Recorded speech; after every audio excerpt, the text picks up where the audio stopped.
The morning light hit the kitchen floor, cold and sharp. It exposed every dust mote, every corner of the room, and the slow, uneven movement of Leo near the cabinets. He took a step, his hind legs trembling, then corrected his balance against the base of the counter. He stumbled twice on the linoleum. His movement was a series of small, desperate corrections. He reached the ceramic bowl, nudging the edge with his head, but he did not drink. He did not eat. He stared at the wall instead, his gaze fixed on a point that did not exist. Sarah watched from the doorway, her hands pressed flat against her sides. She tracked the shallow rhythm of his ribs. His breathing was jagged, catching in his throat like dry leaves.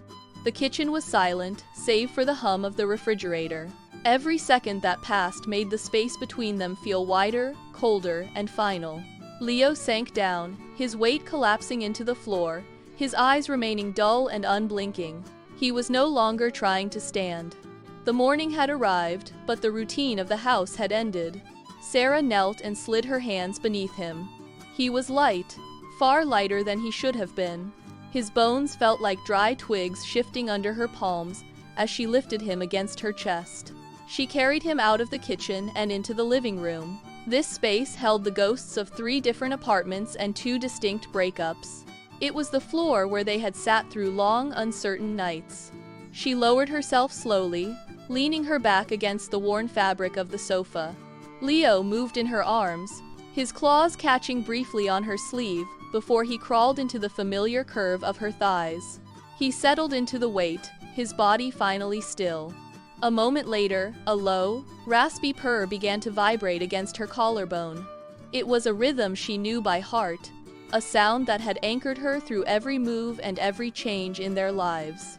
She closed her eyes, letting the sound fill the room, grounding her in the history they had built together, piece by piece, across the years. She did not shift, she did not speak. She simply held him, matching her breath to the steady, rhythmic pulse of his chest. Sarah leaned her head back against the sofa cushions, her eyes fixed on the ceiling. She began to trace the slow, uneven rise and fall of his chest with her fingertips. "Thank you for every night," she whispered, her voice fracturing in the quiet. She did not look away. She kept her focus on the rhythm of his lungs.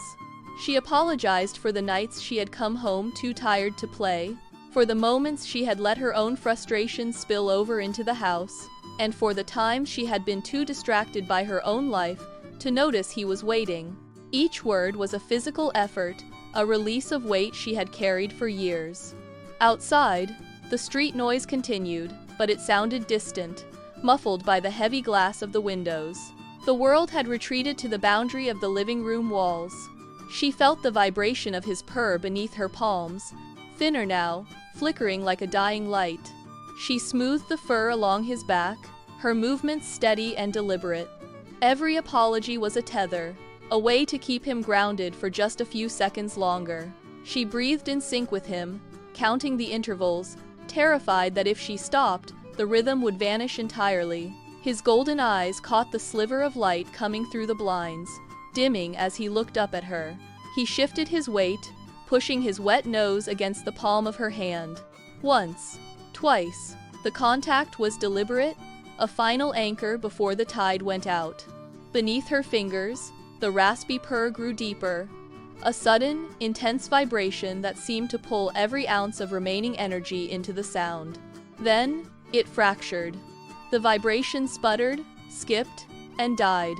His lungs pulled in one last, long breath, holding it for a heartbeat before releasing it in a quiet, final exhale that barely stirred the air. His body settled, the tension leaving his limbs all at once. Sarah remained perfectly still. The silence of the living room rushed in to fill the space where the purr had been.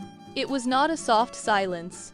It was dense, heavy, and absolute, pressing against the walls of the apartment. She did not pull her hand away. She kept her fingers pressed against the curve of his side, waiting for a movement that did not return. The air in the room stood frozen, trapped in the wake of that final breath, leaving nothing but the weight of the stillness behind. Sarah sat in the silence of the room for hours. She did not move.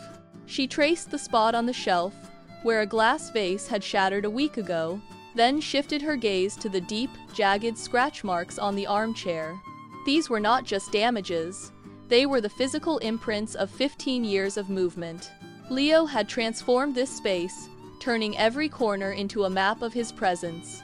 She realized then that the chaos he left behind was the foundation of the home she had built. She stood up, her joints stiff from the long hours on the floor. The room felt different, yet the air was finally still. She walked to the front door and turned the heavy deadbolt. As the door swung open, the afternoon light poured across the floor, washing over the exact spot where he used to sleep. The shadows in the house no longer felt empty. They were filled with the history of his life. She stepped into the threshold, looking out at the world beyond, and took a steady breath. She was ready to stay.